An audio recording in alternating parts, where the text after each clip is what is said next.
The Jerry Pal podcast is brought to you by Archstone Foundation. Archstone Foundation, improving the health and well-being of older Californians and their caregivers. And supported by listeners like you, many of whom have donated on the Jerry Pal fundraising site, which you can find at www.jerrypal.org, big blue button, or through reviews, stars on your favorite podcasting app. Big thank you. Welcome to the Jerry Pal podcast. This is Eric Wadera. This is Alex Smith. And Alex, who do we have with us today? We are honored to be joined by Barbara Jones, who is professor and associate dean for health affairs at the School of Social Work at UT Austin and chair of the Department of Health Social Work at Dell Medical School. Welcome to the Jerry Pal podcast, Barbara. I am glad to be here with you. And the list of accolades would just continue and continue. Can I just acknowledge one? Founding board member of SWHPN, is that right? Yes, pretty proud of that one, yes. How long ago was that? Oh, I think it was 2013. Now, my SWHPN friends will get mad at me if I got that wrong, but I think it was 2013. I see another familiar face, Alex. Yes, Ann Kelly, who is a palliative care social worker who's been a frequent guest host on this podcast and for a long time did the introductory voice of the podcast. Welcome back, Ann. Hi, thanks for having me. And thanks to Barbara for giving me the opportunity to be a SWHPN member. Yay. So we got a lot to talk about today. A lot of this is going to be revolving around social workers as leaders in hospice and palliative care. But before we dive into that topic, we always ask our guests, do you have a song request for Alex? Barbara? I do have a song request, yes. So I would like to hear You Gotta Be by Desiree. And why this song? You know, this is actually a great leadership song because she talks about you've got to be strong, you've got to be bold, you've got to be calm. And she sort of ends with love will lead the way. So that sums up my leadership style right there. Yeah, that's great. All right. There's no guitar in this song, but we're going to try adding some guitar and we're going to see what it sounds like. Here we go. Cool. Listen as your day unfolds, challenge what the future holds, try and keep your head up to the sky. Lovers, you may cause you tears, go ahead, release your fears, stand up and be counted, don't be ashamed to cry. You gotta be bad, you gotta be bold, you gotta be wiser. You gotta be hard, you gotta be tough, you gotta be stronger. You gotta be cool, you gotta be calm, you gotta stay together. All I know is love will save the day. Okay, that was like one of the biggest challenges I've had. I love it. Nice job. Well done, Good to be Barbara. challenged. Pushing Alex. I loved it. I've never thought about that song from the perspective actually of social work leadership. And as you were singing, I was like, yeah, that's actually pretty much perfect right there. So that little bundle of words sums it up. Thank you for that. All right, Barbara. So in preparation for this, I read a couple articles about social work leadership in palliative care. One of them came to mind was Jason Davidson, who's out of the UK, works at Mary Curie Hospice as a researcher and a leader. And the title of his article is, Does Culture of Modern Day Palliative Care Social Work Leave Room for Leadership? Where he interviewed 6 leaders in palliative care, 5 of the 6 were social workers. And I'm just going to give you one quote from one of the leaders, and I just would love to hear your reaction to it. I don't know if this person was a social worker or not, and this is not me who's saying this. Here's the quote. Cicely Saunders conceived the idea of palliative care when she was a social worker, but then had to become a doctor to make it happen. What's your reaction to that quote?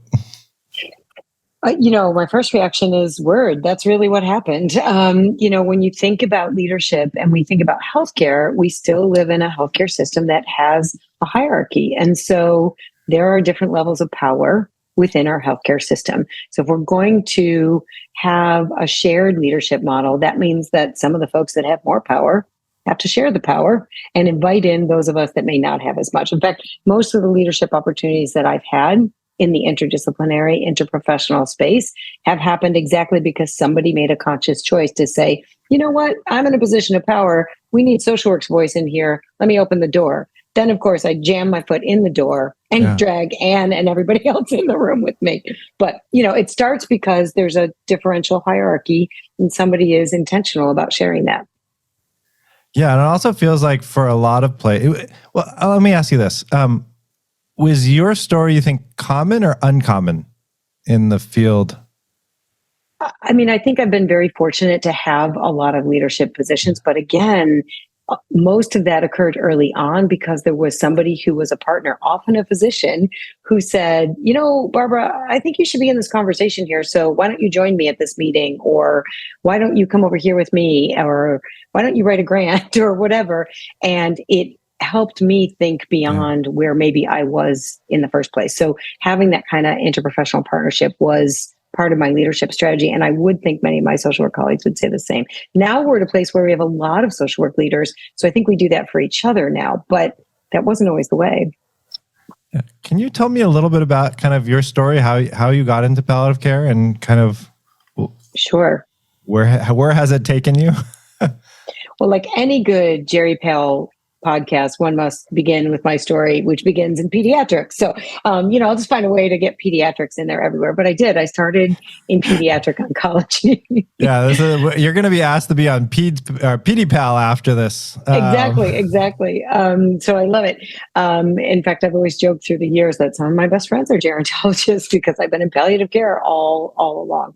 But I started in pediatric oncology and, really had the opportunity to work in some fantastic teams, the kind of teams that it's beautiful when you have where, you end up going to work with, in my case, kids and families. And we ended up being sort of the same team that would show up for some of the most difficult conversations. And this was before peds palliative care really had traction. And so it's like, poof, you're the palliative care team because you keep showing up and you keep having these conversations. But the team that I got to work with, physician, nurse, myself, child life, we worked so well together that we finished each other's sentences. And so when you have that, that's so good for the family. That's so good for us.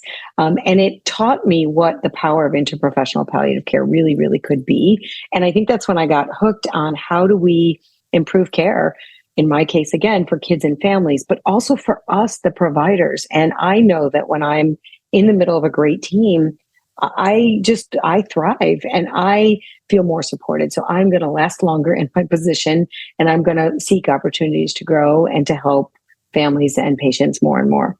Yeah. So that's how it began, was really at the bedside of kids and families. Was a bit of an accidental academic, didn't quite intend to end up in academia, but again, with a physician colleague suggested that I submit a grant to PDIA back when they were funding lots of different people, but they had the PDIA Social Work Leadership Scholars. And I was fortunate enough to get one of those early awards and meet all the other, and there weren't that many at that time, but meet other social work leaders and meet a lot of my, again, physician nursing friends and colleagues. And that really just sort of busted the door open for me in terms of having people to talk to about what I had been seeing at the bedside and in my own practice. And how long ago was that? I think I got the PDIA award in 2002. And I was teaching at that time adjunct at the School of Social Work where I had attended. And I'm glad they did, but the dean of that school sort of talked me into entering the PhD program, which I hadn't had on my agenda, but I'm glad she did because it opened other doors, and allowed me to do some studies of pediatric palliative care. And back then, was there a thriving palliative care social work and network and scene? Not really. I mean, it started from those PDIA social work scholars. That was actually the origin story for SWHPN, was PDIA social work scholars who found each other, learned from each other, lifted each other up. And then when that funding stream stopped, we thought, we can't stop this. We need to figure out how to create this community of palliative care social work scholars. And that was really how SWHPN started. Mm-hmm. I'm wondering also, Barbara, when you think about that early experience with such a cohesive team and you think about other social workers that you knew, was that a common experience that you had? Was everyone surrounded by team, or Yeah. Not necessarily. I mean, I think that in some cases it was, but it was about both having the luck to be in a good team and then having the confidence in your own skills, maybe to uh, sort of represent the field and stand in conversation with our colleagues and say, here's what I have to bring to the team. Here's what social work does. And to both deliver and expect the respect. So it was reciprocal. Now, my job in pediatric oncology wasn't my first job after my master's. That probably helped because I had a little bit of traction and had a little sense of who I was as a practicing social worker. But it varied. Now, I was the only social worker, so that was a place of missing. And when I first started to find my people was when I first started to go to the Association of Pediatric Oncology Social Workers. And then I found other folks that were practicing like I did, a lot like what I think SWHPN does for our colleagues now, right? It creates that community where you're like, oh, I'm not alone. I can talk with you about this. I can figure out how to provide care in this way. And I've got a whole community of people to support me. So I got a question.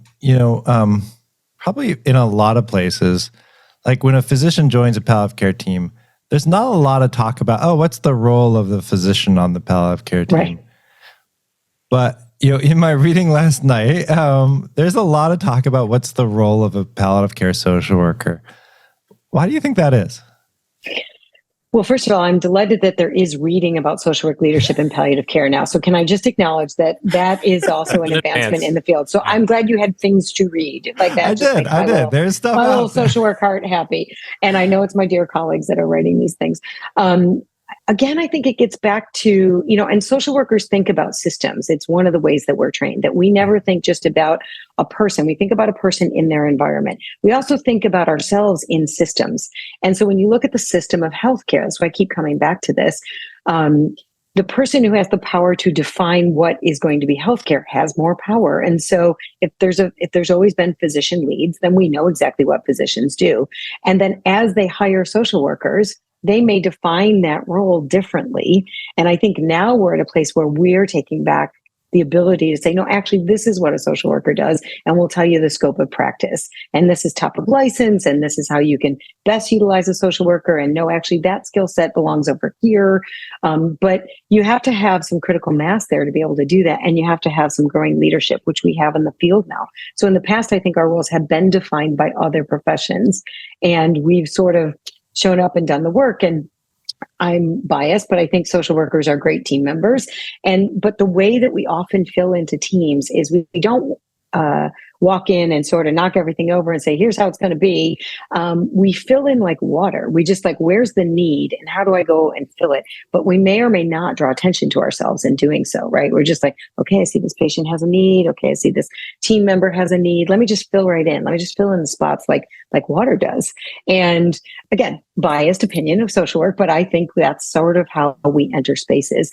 And we're getting better now at maybe creating form and saying, this is the role of a social worker, and this is how you can best benefit from our skills and expertise. So when we think about around the evidence base for palliative care social work, so August 19th was the 12th anniversary of the Jennifer Tamel study. And when I think about there was actually a meta-analysis looking at specialized palliative care studies. Only half of the 10 randomized control studies had a social worker as part of that team. Jennifer Tamel's study did not have a social worker as part of the clinical team. A lot of the studies coming out of there don't have a social worker as part of the team. How much of this is around the evidence base that we're generating? Well, that's a great question. So I have a couple thoughts about that. One is sometimes there are social workers on the team. It's just not listed, or we're not on the studies and we're not in the authorship. So a challenge to my colleagues, if you've got a social worker on the team and you're writing about interprofessional care, it's great to find a social worker to be a co-author with you.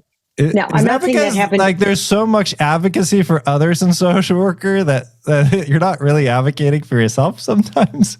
That's some of it. And again, I'm not saying that that's what happened in these studies, so it's possible that, all of these studies didn't have social workers on them, but I have also seen occasion where there was a social worker and yet there was not a social work author or a social work contributor, or the social worker is listed as an acknowledgement. And part of that is because the way we fund healthcare too, right? So we're fee for service and we don't often we look at social work and we're like, well, that's an added or a bundle, if we're even lucky to be bundled, right? So then the social worker is running uphill trying to meet remember the water analogy, just trying to fill in all the cracks, doesn't really even have time to know we're doing a study, right? Much less take time to read and even make comments on the final conclusions of it. Yeah. And so we need to think about, how do we make sure that we're hiring, funding, and staffing appropriately so that you have enough people on your team where you can get social work voice in these conversations. And because social workers are systems thinkers, they have a lot to say about how an interprofessional team might function and how the conclusions from a study might impact patients and families. You're missing a really important voice when you don't have social work on those studies, or when you don't include the social worker as part of the team. So again, it's hard to tell on some of these studies. We even, I just did with a doctoral student and some colleagues, we just did a scoping review of social work interventions in health writ large, right? And we're very proud that we got that done. It was so hard to tease out from various interventions in healthcare. Was there a social worker? Wasn't there? Did they name it? Did they say behavioral health? Did they say other? Did they say, please help us, don't say this, allied? What did they, where's the social worker? And do we even pause long enough to count the social worker? It reminds me of, so we did a podcast with Arden O'Donnell on her social work-led palliative care intervention and heart failure. So social work-led research, social work-led clinical program. And I love that podcast. And also it was great to see that that the lead author in there was a social worker, and it was a social work-focused intervention. And that's rare to see that. And, again, Arden was able to produce that paper when she was both practicing and studying in a PhD program, right? So she had some time to conduct the research, write the paper, do the thing that creates a publication. I am constantly talking to clinical social workers about what are the ways that you can be contributing to research, to publications, to scholarship, to presentations, even if it's a reflection paper. Like, what are the ways that you can tell the story of the practice that you do? And then I work with my interprofessional colleagues, as you heard me before, to say, what are the ways that you can bring the voice of social work into the papers that you're writing? Barbara, it makes me think about how much time it takes to be able to dedicate oneself to achieving something like research project or publication. And when you look at the average social work job listing, it usually doesn't include time built in to participate in research or publications or projects like that. And so just wondering kind of if you're noticing that in terms of people having to use personal time to, if they're not in school, really having to use their own personal time to sort of pitch in this way or contribute to the literature in that way. That's a great point. And I think that is a problem. And then we again get to the sort of power differential, because not only are we seeing social workers using their personal time, but typically they're paid less than some of their colleagues. So there's sort of a less financial reimbursement for what they're doing. And then they're using their personal time just to get their voice into the literature. I feel like that's an equity issue. I think that's a problem. I'm not saying that we should, different professions can be paid at different levels, but we need to find a way to carve out time for our clinical social workers to be able to participate. I'm a big advocate for, can you even find a way for there to be 10% scholarship time for all of the members of your interprofessional team? If you have one member of your team that's got some carved out scholarship time, why don't the other professions have that too? And I know that ends up being how we pay for healthcare, and that ends up being, you want the social worker to see all the patients. But I think we have more retention and longevity if we lift up each member of the team to their fullest potential. And sometimes that means contributing to the scholarship or teaching, even if it's teaching, the residents that come through the hospital or guest lecturing in a class. These things are sustaining to us as professionals. But then I like to also see there be time for scholarship and a recognition of that. I have this wonderful opportunity right now where I chair this Department of Health Social Work in Dell Medical School. It's the first Department of Health Social Work in a medical school in the country. Again, it happened because of, the dean of the medical school at that time said, we were teaching interprofessional education and we were quite successful with it. And we've been doing it for years. And he sort of said, if we're going to be truly interprofessional, then we need to be interprofessional at all levels, including leadership. So let's create this department. I don't think either he or I knew what we were getting into, and it just has expanded, and it's wonderful. But I'm still sort of working every day to work with my colleagues and clinic leads to say, I know you want this clinician to be available 100% clinically. And what are the ways that they can be contributing to research and education that will not only sustain you, but will help us create, a better, more well-rounded medical education for everyone. And that's something we have to just think about. And I haven't solved for it. I'm working on it every single day. And I have a leadership role, and I have really good buy-in and really good colleagues who respect and trust me and respect and trust social work. So, but it's hard to let go of that clinical time. And sometimes social workers feel intimidated by it too. They get some training in their master's program on research, and they get some training certainly on writing papers, but then you get into clinical practice and it's like a language. If you're not continuing to use those skills, it's hard to know how to apply them. In our own department, I created a position called Director of Research, and that person's job is actually to be sort of the scaffolding behind the clinical social workers. So they want to study something, she does the lit review and puts it in front of them. She, helps them think about how this is how you design that study. This is how you create a paper that goes into publication. So we're sort of doing professional development, but there's an actual person with a PhD whose job it is to literally scaffold those clinical social workers. Can I ask about terminology? Yeah. There are a lot of terms for part of what we're discussing here today. Interprofessional. Oh boy, can we just call them out? What are Transdisciplinary, Interdisciplinary, multidisciplinary. Yeah, and you said the one that you want to avoid, allied health profession. Yeah. Could we just talk about what term, in your opinion? I'd love Ann's thoughts on this too. What are the better terms, and are there terms that we should avoid? I'm guessing it's not saying a doctor saying, "Oh, she's my social worker." Yeah. So that one, avoid, listeners. Yeah, avoid. Why avoid that? Let's just be clear to everybody. We don't own people. That's good. Nor am I actually your social worker. I'm not providing social work services for you either. Yes. Yeah. Right. If you have a social worker of your own, congratulations. But no, that's right.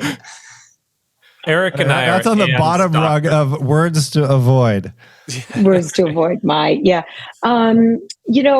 It's interesting because I was talking with, again, a group of interprofessional colleagues. In fact, it was my Sojourn Scholars friends, and they were creating a paper on interprofessionalism that came out great. And we just were sort of riffing about what do we think about these terms. And I remember talking about them, and here's how I think about it. I think about interdisciplinary. Interdisciplinary is sort of we coexist. You have a collection. You have, it's like one and one. Multidisciplinary, it probably means we communicate, right? Transdisciplinary gets back to that piece I was talking about earlier, where you finish each other's sentences, where you find a way. I'm not going to prescribe for anybody, although I do have a funny story about Ativan. But I'm not going to prescribe anything. I'm not going to go out of my scope of practice. But working long enough with my physician, nurse, pharmacy colleagues, child life, I'm going to get to know them well enough to know where they're going next, and I might be able to. We communicate together. We almost literally finish each other's sentences. I've been using interprofessional a lot. It's used a lot in the education world. It seems to mean that we have all of those pieces worked together. But I think the main goal is that you want to think about true collaboration. That to me is the goal. The activity, the behavior is that you have true collaboration. And that doesn't mean, just I'll call the social worker either because I don't want to deal with it or because I have to leave the room, or you know what I mean? But I want the social worker, I'm going to call Anne because her expertise is different than mine and equally valued. And I would like her to come in here and help me think through, either with the family or separately, what's the best course of action? What's your perspective? What did you learn? What do you know? I didn't give Anne a chance. I got to, in terms of finishing each other's sentences and people learning from each other in that transdisciplinary way. My favorite is when I'm on the wards with Anne, and she's able to say, make suggestions about clinical care. For example, there was one time when a patient had hiccups. I was like, I don't know what to do about this. And then Anne said, was it Thorazine? something that could be used for hiccups. I think it was that. I think it was something like that. It's like, wow, this is amazing. Before somebody comes after my license, let's be clear. I was not testing a prescription. It was probably just parroting back the things you hear over and over and over again from the various providers that you work with. And you go, geez, I think other people talk about this sometimes. Yeah. Right. You're right. It's that level of exposure to each other where you pick up each other's stuff. Yes, exactly. Now, I really, Barbara, please share the story about Ativan. Yes. Well, I want to hear Anne's thoughts on, I sort of talked a lot there. I want to hear your thoughts, Anne, on this idea about these different words. And then I did tease you with that story, so I will. From a really candid place, I think for me personally, the words have mattered less, or what you call our team or how we function has mattered less than what we do day to day. And so I find that I'm less emotionally connected to, or the words, the names, interdisciplinary versus interprofessional or that feels less charged to me. And I think in part because call this what you will, as long as this is working well. And I think, and to me, working well speaks to what you describe as the transdisciplinary definition, And so I think even if we don't necessarily call ourselves that all the time, if we're functioning that way, that's what matters most to me. That makes sense. And to jump in on that, I wonder, how important is it how we call things or what we think about it versus how we structure things I'm just thinking outpatient palliative care, because Ann, Alex, and I were talking about this yesterday. In, a lot of palliative care clinics, you have a physician doing the visit, maybe doing some basic assessment, and then calling social work for particular patients, usually because the social workers we have less FTE in clinics for social work than physicians, versus a social work first driven model where social workers are seeing them first and then thinking, what are your thoughts on, you've done some research on that, right? Well, yeah, actually, I think that's really exciting. And, I've had the opportunity to participate in a couple of models where we call it a flipped model, right? Where you begin with what matters most to patients and families. And you begin with who are they in this world? Again, that person and environment perspective. You begin with psychosocial assessment and care, and you feed the medicine in. So you never don't have the medicine, but you start with, who are you? What matters to you in this world? What does this diagnosis mean to you? Who's important to you? And then the medicine, sort of joins that. And that's a really interesting model. And so I've had an opportunity to participate that at our Livestrong CALM Cancer Clinic here at Dell Medical School. At my colleagues in Dell Children's have a pediatric hospice model that they're working on that starts with a social worker. Of course, this is in my classic way. I just was visiting with them earlier this week. And if they listen to this, they'll laugh because this social worker is somebody I've known for a long, long time, used to be my student. And so she brought this great project and idea to me. And I said, well, you know what you should do? You should write that up. And I left, and the physician that she works with said, Rachel said, if I mention it to you, you're going to say you should write that up. I said, well, I guess I'm just known to, you should write that up. It's really interesting. So I think there are models that are evolving that say, what if we flip the model a little bit and we started in this way? Yeah. And I think that's really interesting. Oh, go ahead, Ann. Well, just to add, and I think the way the healthcare system is structured is that if we did want to try it that way, my guess is, Barbara, we've got to have enough buy-in from the medical providers to give it a go. You do. And we have to have a different funding stream, frankly. We really probably need to get more to value-based care where we say, again, we're starting with what matters most to patients and meeting them there. And we have a way to pay for that isn't so driven by fee-for-service. How is it working there at Livestrong? It's working. It isn't working. It depends on the day. It depends on the provider. It's a iterative work in process. I will say, I had the real honor to help build out this model. Now, I think it was 2017 that we began that, and this is an adult model. Look, I'm talking about adults, not peds. Look, I'm in a lane. I'm talking about grown-ups here. It's good. So proud of myself. But in very personal disclosure, I had the opportunity to build that model out, and then my mom was diagnosed with lung cancer, and she was treated there. And what a situation that is to have somebody treated by people you adore, and to adore you. And then, of course, adore your mom. I know everybody gets good care, and we got really good care. And one of the first things they asked her was, what matters to you and what's important to you? And she said, I want to go see Hamilton with my granddaughter. And so they worked her treatment around her getting to Hamilton with my daughter. And it was one of the proudest memories. It was one of the proudest memories of her life. It's one of mine and my daughter's still favorite memories. And we hold on to that. She died 3 years ago, and we hold on to the experience that they gave her and us of her getting to take her granddaughter to see Hamilton. So, that's care that matters to patients and families. So it works. Yeah. And this podcast came about because you gave a talk at UCSF. It was titled Leading from the Heart. Yeah. And it just made me think,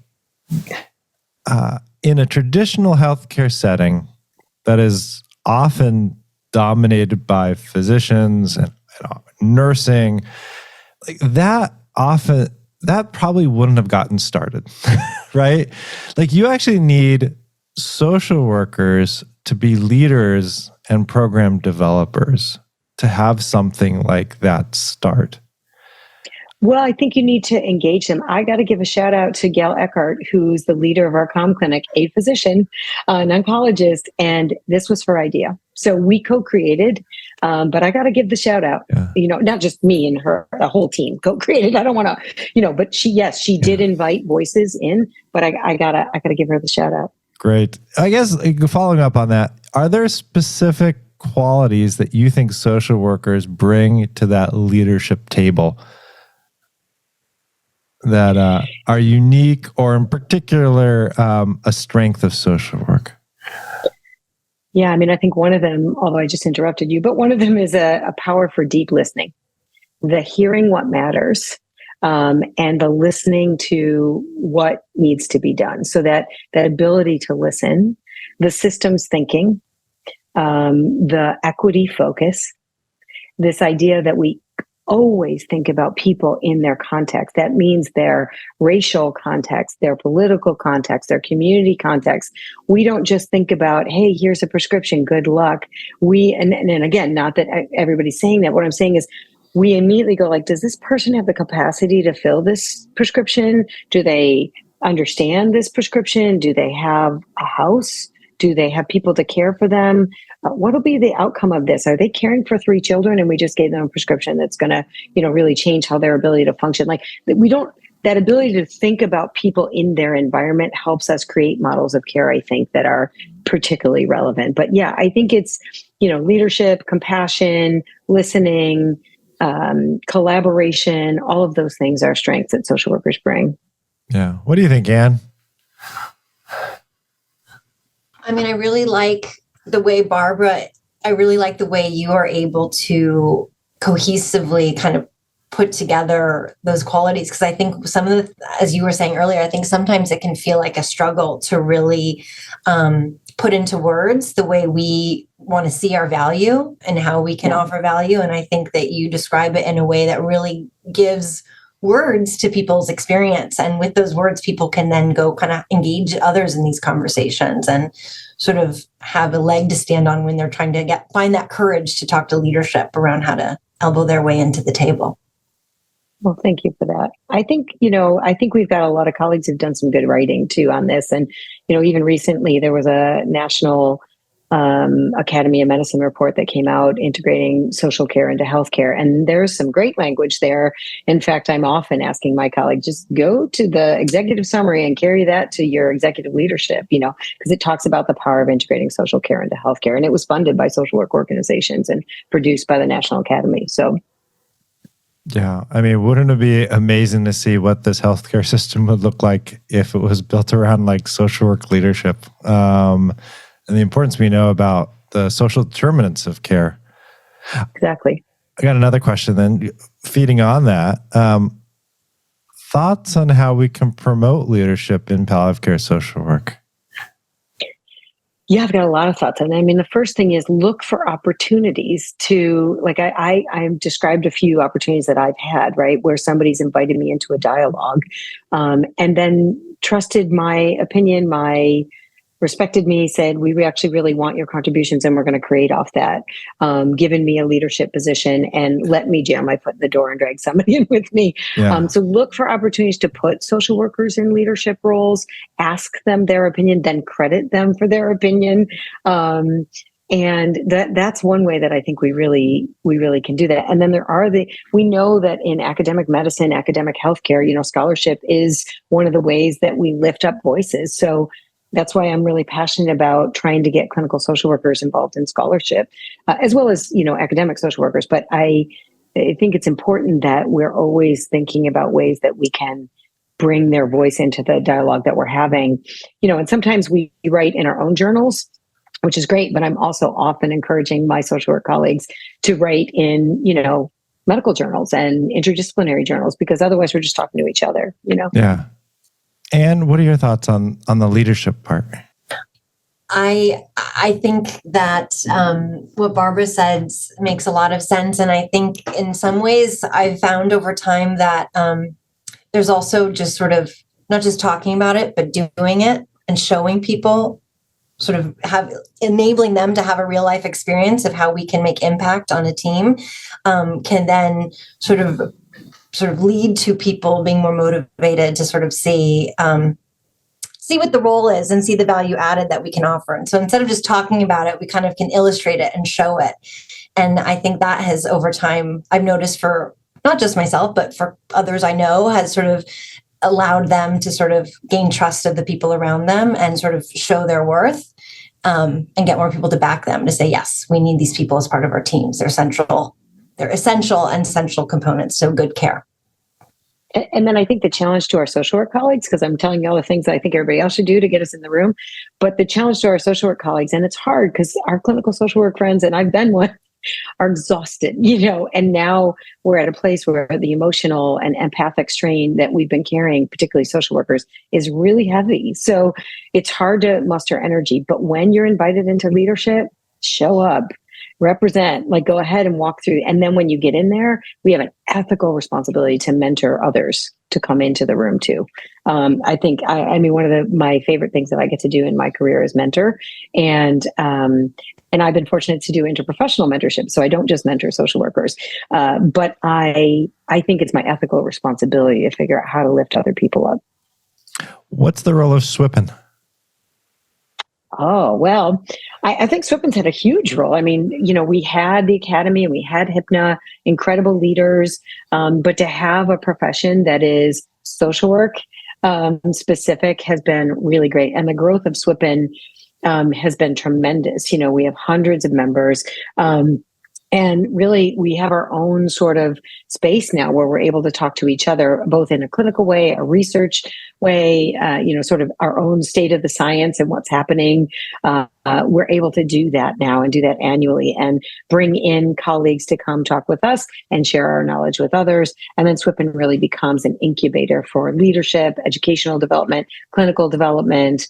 And I love that we've iterated too, that first group of leaders aren't the ones leading now. It's other folks leading, and they're leading beautifully. And so I'm really proud of SWHPN and what it's been and what it's become. Yeah.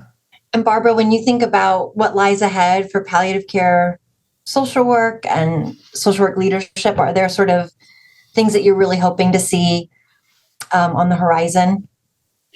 Yeah, I definitely would like to see more social workers in leadership roles in their healthcare institutions. So not just a one-off, but actually being the chair of this or the department of that or the leader of the ethics committee. I love to see those types of things. I love to see social workers leading in some of our clinical care. We should not assume that only one discipline can lead a family meeting. Social workers are wonderful at that. That's a maybe closer to home way for clinical social workers to think about taking leadership. Could you be the one leading this family meeting or every family meeting? I don't know. How do you step in and say, that's a skill set I have, I can lead that? Barbara, can I ask that? How do you change the culture in that? Because I think you get so used to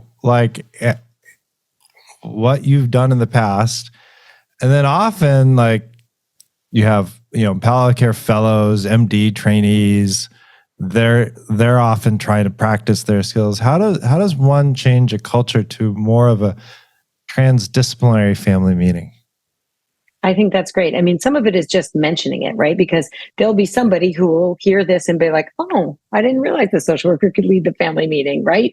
So hopefully that one. The other thing, and I really appreciate that you brought up, our residents and our medical students. I mean, part of the reason I'm so passionate about interprofessional education is that I know that I learned how to provide care because I worked with really great teammates. I probably worked with some that weren't so great too, but I'm telling you the good story.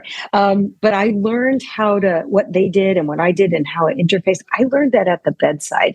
I want to get ahead of that. I have an opportunity to teach our medical students in an interprofessional team, and I want medical students, pharmacy students, nursing, social work students to learn who they are and how to talk to each other before we get to the bedside, because that equalizes some of that hierarchy. So then when they go to practice, they say things like, I would never practice without a social worker, and I think, okay, I'm going to teach this class again because I got another group of med students or residents who feel like, hey, I now understand what social work does, and I really am a fan, and I want one on my team. And so when I'm in a position of power, I'm going to hire one. So I think we are seeing culture change, but it does require those of us that are in a field like social work to step up when we can, and it requires others to sort of bring up. And the medical school, Dell Medical School's early motto was rethink everything, and sometimes we have to rethink it. We actually did a podcast with Bridget Sumser, who had a wonderful book. But we talked about the role for specialty and primary palliative care social work. Mm-hmm. What are your thoughts about primary palliative care social work? Well, I want to give Anne a chance first, and then I'll jump in because I feel like I've been doing all the talking. You're closer to the actual provision of care than I am. Well, I think that probably many people many social workers who are caring for seriously ill people are providing some degree of primary palliative care without even knowing that, and having sort of a shared language around that. And I think, so just to say, I think that there's a lot of social workers who don't identify as palliative care social workers who are doing really hard work around this all the time, and not necessarily seeing themselves in that way. And I can also see that people who really have a concentrated focus in this area can help augment that social work care. And that's where the role of specialty palliative care, I think, can really enhance the care plan.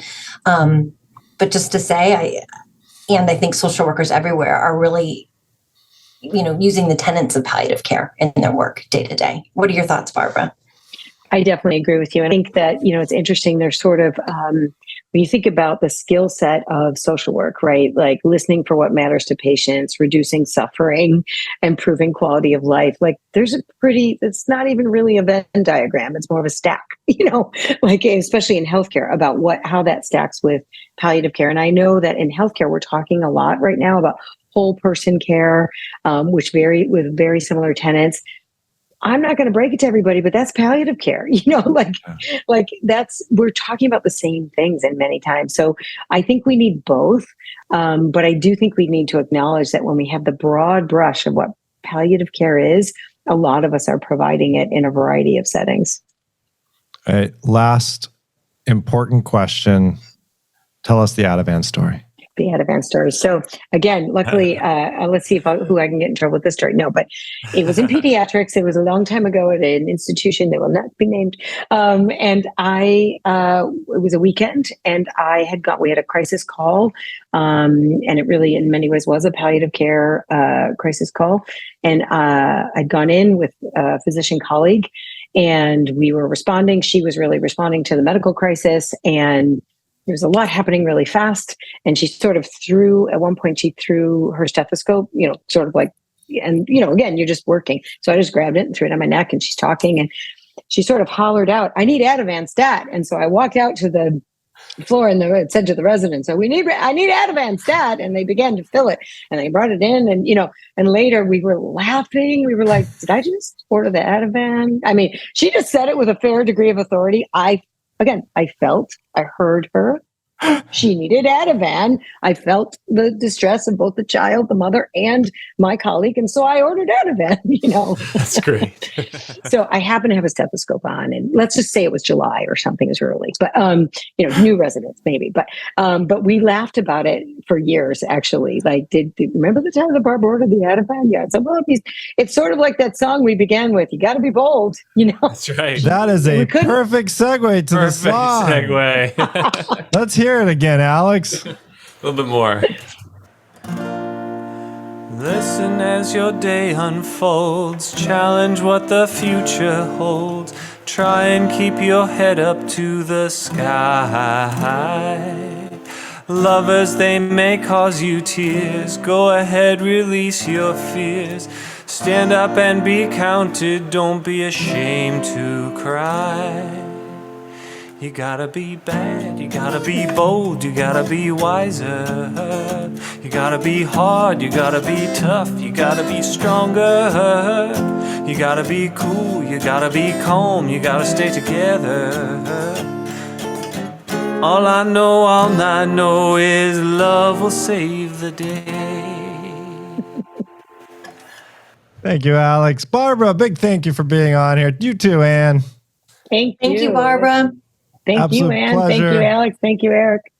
And as always, thank you, Archstone Foundation, for continued support. And to all of our listeners, thank you very, very much.